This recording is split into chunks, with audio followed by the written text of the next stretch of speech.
On an isolated road in the Nevada desert, Arnold Schwarzenegger stopped at a gas station to fill up and drink coffee. The place seemed forgotten by time.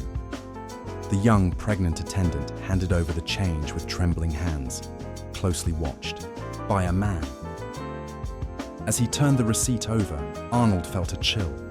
The message written there chilled his blood. The narrow road cut through the Nevada desert like a lonely scar. The setting sun tinted the horizon orange and red, and the asphalt shimmered in the heat. Arnold Schwarzenegger drove in silence, feeling the hot wind against his face. That part of the country attracted him because of its immensity and silence. A place where no one would expect to find help or redemption.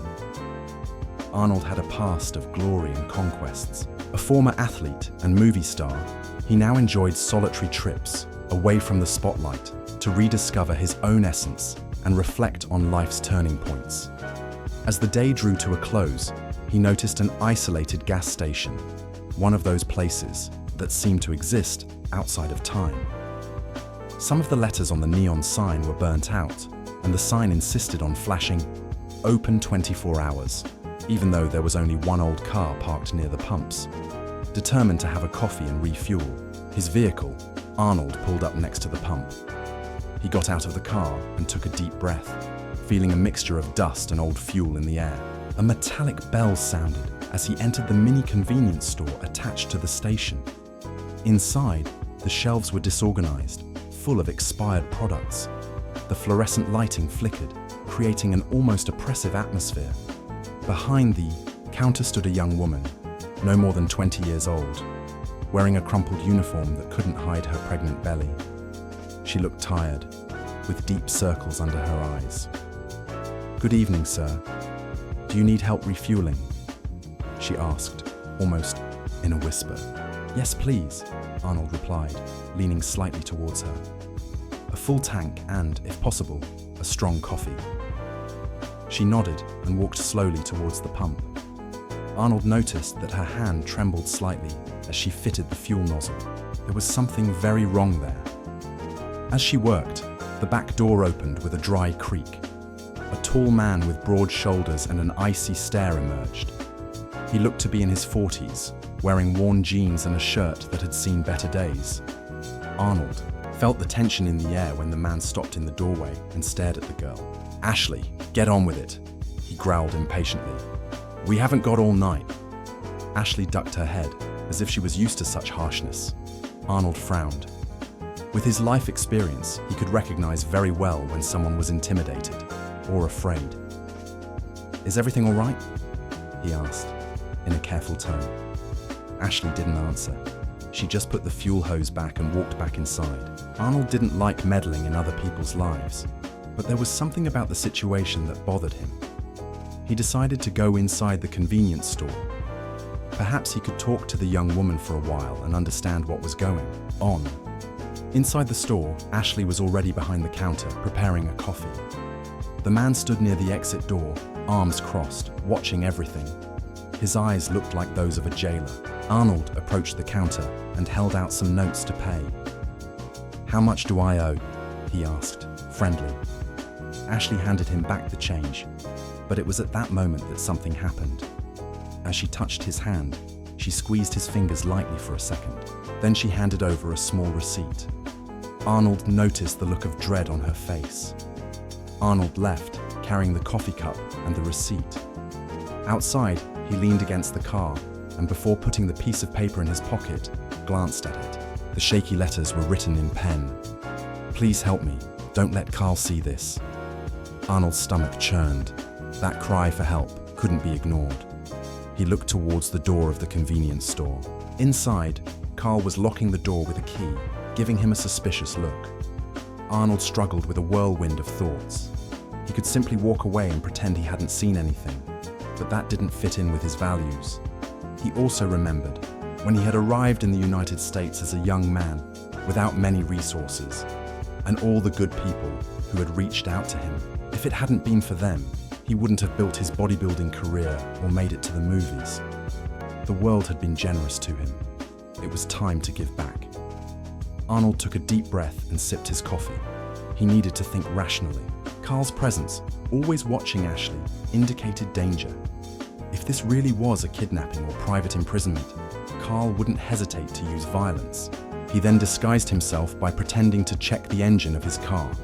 He opened the hood, stood with his back to the convenience, and discreetly took out his cell phone. He called the local police a few kilometers away and reported that he believed he had found a young woman at risk. He gave the address as quickly as he could, trying to keep his voice down. Before he could complete the call, he heard a muffled scream. It was Ashley. Arnold threw his cell phone back in his pocket and ran towards the side of the building. There was a half-open side door, possibly for access to the warehouse. He entered, immediately smelling the musty, oily, and dirty smell. Broken shelves, the remains of old goods and crumpled papers gave the place an abandoned look. From somewhere, he heard the sound of something being knocked over. Cautiously, he continued until he found a back room. The door was ajar. He peeked in and saw Ashley sitting on a grimy mattress with a thin chain attaching her ankle to a metal pipe. She was pale and panting. When she saw him, her eyes filled with hope and fear at the same time. "You shouldn't be here," she whispered. "If he sees you..." Arnold felt his chest tighten at the sight of the chain. Carl was literally holding that pregnant young woman captive. He approached slowly. "Let's get you out of here," he said firmly. She shook her head, her eyes filled with tears. "He's armed. There's a shotgun in the next room." Arnold tried to force the chain, but heard heavy footsteps behind him. He turned and found Carl standing in the doorway, holding a hunting knife.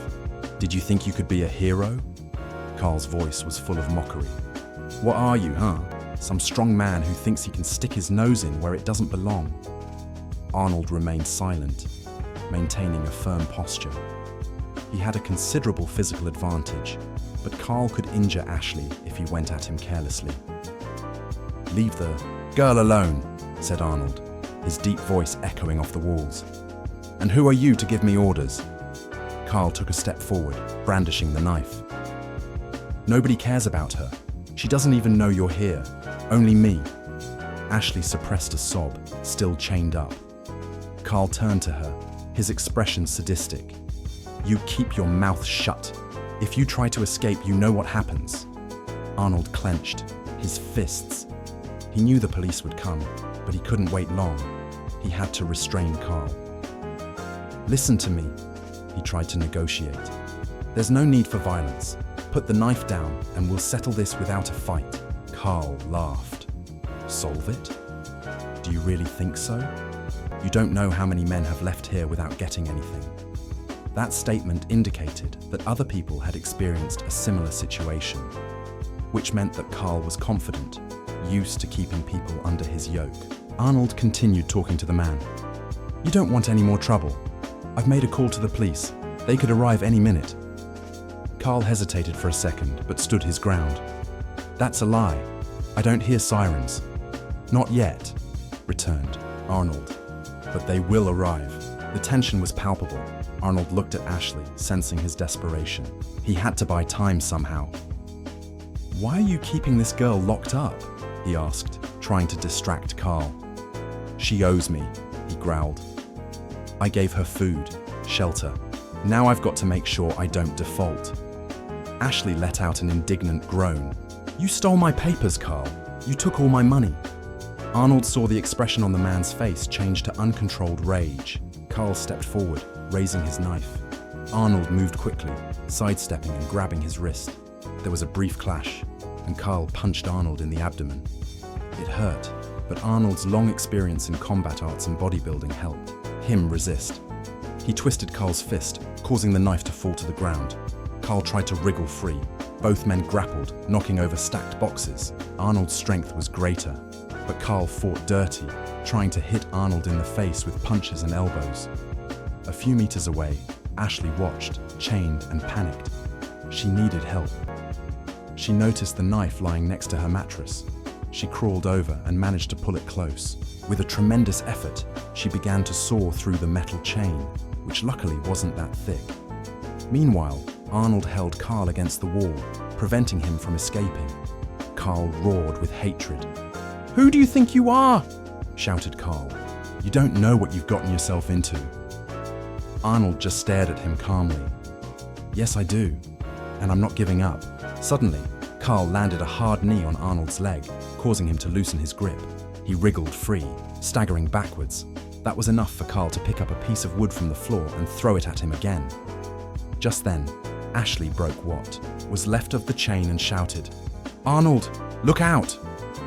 He turned quickly and saw Carl raising the improvised weapon. Arnold, with quick reflexes, blocked the blow, holding the piece of wood. Taking advantage of his opponent's imbalance, he threw a straight punch to his stomach. Carl collapsed to his knees, out of breath. Arnold picked up the piece of wood and threw it away. He then stepped on Carl's wrist, preventing him from reacting. "It's over, Carl," Arnold said firmly. By now, Ashley had broken free, panting, shaking from head to toe. Then, almost as a delayed response to Arnold's statement, there was the distant wail of sirens cutting through the desert silence. "The police," muttered Carl, his eyes widening. "You did call," Arnold confirmed with a nod. The back door was kicked in, and 2 police officers from Lakefield County, a small region near there, entered with flashlights and guns in hand. "Drop whatever you're holding. Put your hands up," shouted one of the officers. Arnold immediately raised his hands, still holding Carl down. The other officer ran over to handcuff Carl, who was spitting profanities and threats. Ashley watched, it all with watery eyes, relieved and stunned. With Carl restrained, the officers called an ambulance to assess Ashley. She had marks from recent assaults, and her pregnancy needed to be checked. A paramedic examined her condition, asking about pain and possible sequelae. Arnold chatted briefly with an older grey-haired policeman who seemed to be in charge of the operation. He explained how he had found Ashley, showed the receipt with the request for help, and recounted what he had experienced inside the station. "We were right to respond quickly," said the policeman. "We'd been hearing rumors about a strange gas station in the area for a while, but we never had any concrete proof." As Carl was placed in the car, handcuffed, he cast one last hateful glance at Ashley. She didn't back down this time. She stood there, hugging her own body with silent courage. "You've ruined everything," screamed Carl. "You ingrate!" She didn't answer. She turned her face away, as if deciding that that voice would no longer affect her. When the sound of sirens finally ceased and Carl was taken away, Arnold felt his adrenaline drop.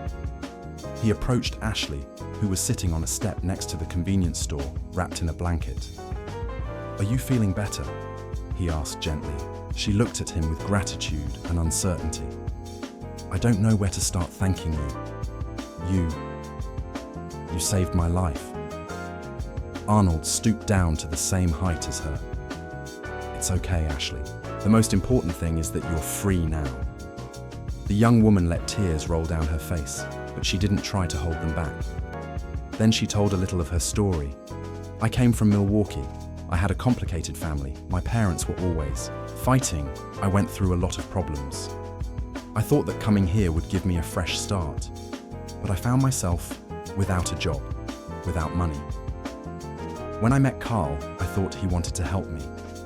It didn't take me long to realize that I was just a hostage." Arnold listened in silence as one of the paramedics finished checking Ashley's heartbeat. "What about the baby?" he asked. Ashley put her hand on her stomach. "I still don't know what to do, but at least now I'm free."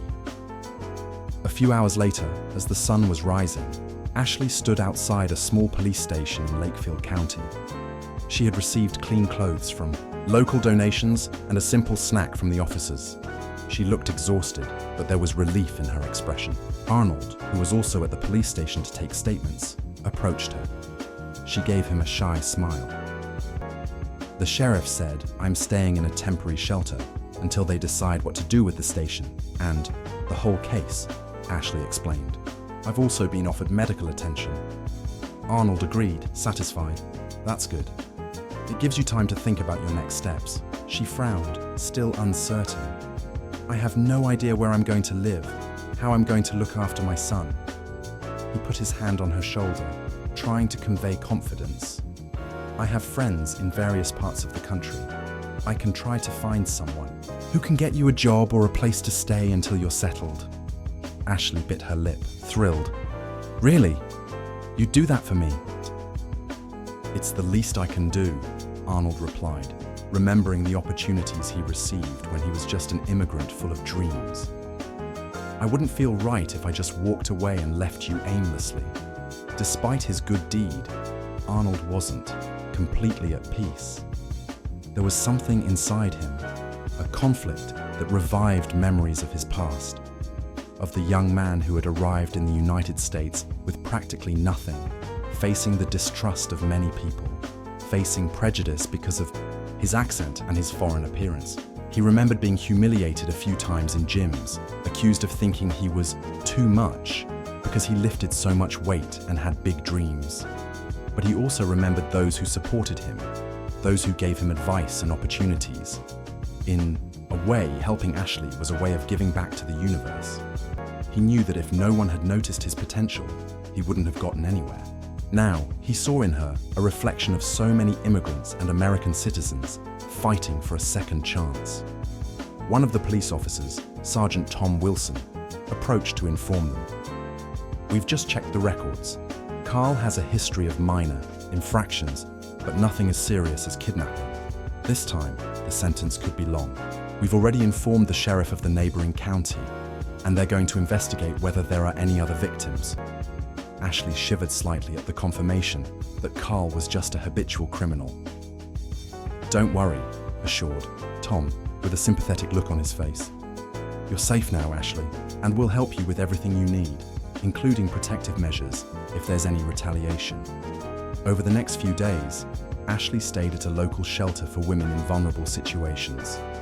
She received medical care to monitor her pregnancy, while Arnold remained in the city for a while longer, taking care of legal details and answering questions from the police as a witness. During this time, he discovered details of Ashley's life, her family problems, her flight to try her luck in another state, her unhappy meeting with Carl. Each new fact confirmed how much she had been deceived, but there was something striking about Ashley. Even after so much suffering, there was a glimmer of hope in her eyes. With the guidance of social workers, she applied for assistance programs. Time and again, she felt afraid, ashamed of the past, but with the right support, she began to plan for the future. One afternoon, while waiting for Ashley in the shelter waiting room, Arnold received a call. It was Tim Donovan, an old friend, who lived in Sacramento, California.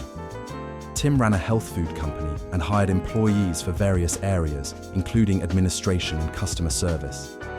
Arnold, long time no see. That's right, Tim. I'm helping someone here, and I need a favor. There's a pregnant lady in need of a job and stability. Would it be possible for you to take a look at her CV when everything is right? Tim didn't hesitate. Of course, Arnold. I'll do whatever I can for you. Send me the information and we'll see how we can help. When Ashley left the appointment, Arnold told her about the possibility. Her eyes were filled with hope, but also with insecurity. I don't have much experience. I've only done temporary jobs. I've never had anything permanent. We all start somewhere, Arnold replied with a smile. And the past doesn't always define what we can achieve in the future. While things seemed to be improving, a new concern arose. Some of Carl's acquaintances started hanging around the area. They claimed to be friends who were there to clear Carl's name, insinuating that Ashley was lying about the kidnapping. One afternoon, two guys were seen near the shelter, asking questions about her. The social worker, Mrs. Bates, became worried and informed the police. Ashley panicked, fearing reprisals. When Arnold heard what had happened, he reassured her. I'll talk to the sheriff. They won't lay a finger on you. Despite the increased vigilance, the atmosphere of threat remained. Ashley spent a few days locked in the shelter, afraid to go out. For someone who was already fragile, this was yet another blow. Will this persecution never end? She asked, with tears in her eyes. What if they keep hunting me even after I've moved out? Arnold shook his head with understanding. I know what it's like to feel afraid of something that seems stronger, but you're not alone. We'll beat this together. The local police team, led by Sergeant Tom Wilson, advised Ashley to file a complaint against Carl's friends reporting the coercion. They also installed extra cameras and reinforced security around the shelter. Arnold witnessed how Ashley struggled with herself, sometimes confident in the possibility of a better future, sometimes overwhelmed by the anguish of having been the victim of someone so cruel. He realized that overcoming was not instantaneous. It required patience, resilience, and, above all, support. I'm not going to lie, he said one evening, sitting next to her on a bench in the shelter. It's going to be a long walk, but you have courage and a good heart. And now there are people supporting you. She nodded, forcing a smile through her tears. Sometimes I wonder if it wouldn't be better to run away again, she confessed. If you keep running away, you'll never feel truly free, Arnold warned. It's by facing your ghosts that you free yourself. A few weeks later, with her papers in order and protected by the police, Ashley received some good news. Tim Donovan's company had approved her for a junior customer service position in Sacramento. She would have to move, but would have temporary housing paid for by the company, as well as support for medical appointments during her pregnancy. Are you kidding? She exclaimed, thrilled, as she spoke to Tim via video call. It's an incredible chance, but why would they do all this for me? When Arnold explains a situation, we know it's serious, replied Tim, smiling. And we also have social responsibility programs here. We'll do everything right, with a contract, assistance, and follow-up.